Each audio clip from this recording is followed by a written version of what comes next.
Hello everyone, in today's video I'm going to show you how to fix camera distortion in Realme Neo 7X.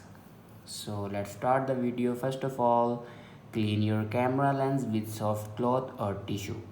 After clean your camera lens, then open your settings. In settings, scroll down and here you can see the option apps. Now click on apps and then click on app management.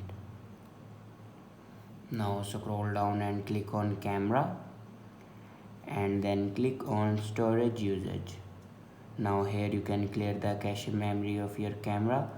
After clear the cache memory, then go back to the main page of your settings and click on system and update.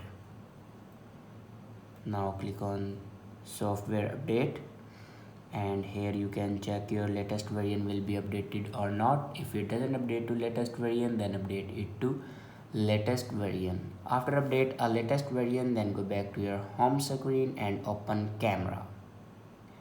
Now on top right corner you can see these three lines. Now click on it and then click on settings.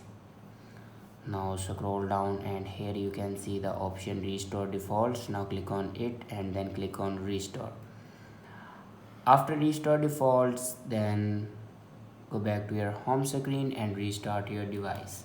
For restart your device, press and hold power button and then swipe up to restart your device. After doing these steps, your problem will be fixed. I hope this video is helpful for you. Thanks for watching.